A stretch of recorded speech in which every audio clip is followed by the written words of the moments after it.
Now, Gauteng's housing department says it's making progress in addressing the backlog in the province, but it still faces several challenges. The department announced early this month that it had resuscitated its urban renewal plan.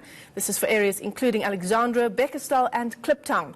Now, for more on the story now, MEC Lebogang Maile joins us in studio to talk more about this project. Thanks very much, MEC, for coming in. Thank you. I mean, we often talk about housing backlogs, don't we? And it's a problem that we are constantly dealing with.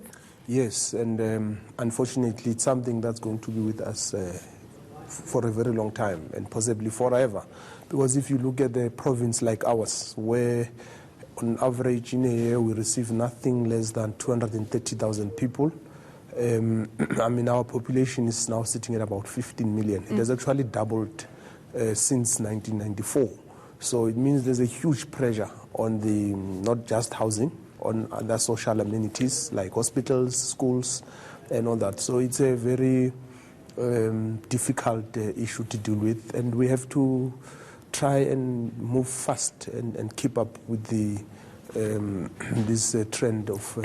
it's a moving target, isn't it? It's constantly moving. Yes, it is. So when you talk about resuscitating your urban renewal plan, what do you mean? Well, you'll remember when President Thabo Mbeki was still running the country, he would have announced various developmental nodes, and at the time they were called renewal projects.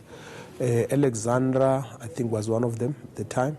But in the province, we also decided that there are certain areas, because of their significance, for instance, they are like the oldest townships there, and there's been like Kliptown? Yes. As you know, Kliptown is where the Freedom Charter was adopted and all that. So for a number of reasons, we would have decided that no, we want to focus on now about 5. Alexandra, Winterveld, Everton, Beckersdal and Kliptown, to make sure that all government efforts are coordinated and we are able to intervene decisively and make a huge dent in those communities. So this is part of that process. And you will remember that a township like Alex, for instance, there would have been interventions previously where people were taken out of Alex to places like Ivory Park, Bramfisher, I think Diepsloot. Where they were taken out of their communities, their children taken away from their schools, that kind of thing?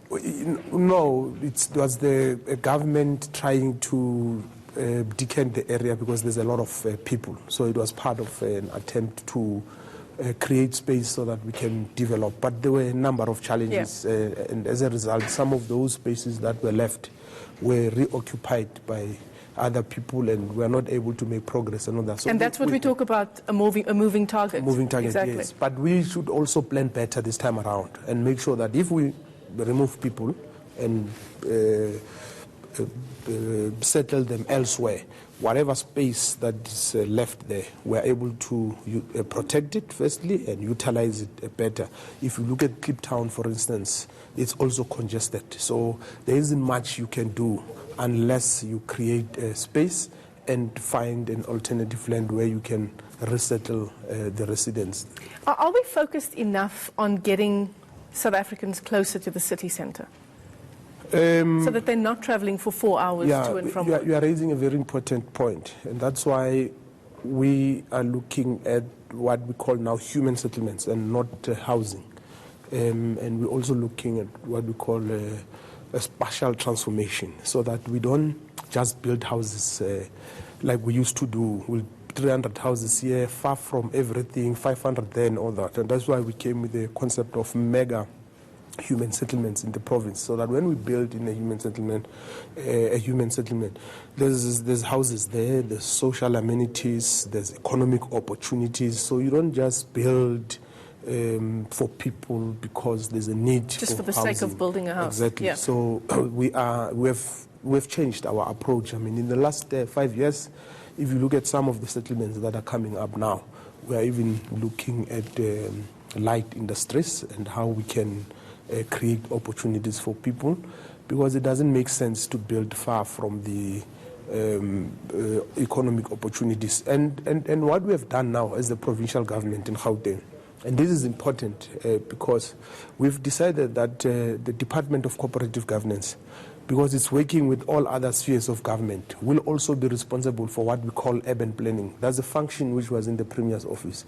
So it's now relocated in one of the departments that I lead. So the most important thing is that we'll not just be building without planning properly with all spheres of government. When national comes, you'll remember the president has launched what is called the district-based model of service delivery.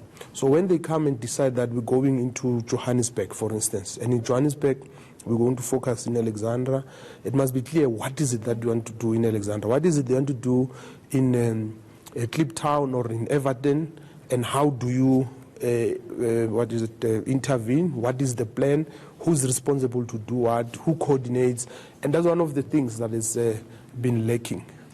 MEC Lebogang Mahile, this is going to be a story that, of course, we continue to talk about for months and years to come. It won't be the last that we see of you. Thanks very much for coming in. Definitely. Thank you very much.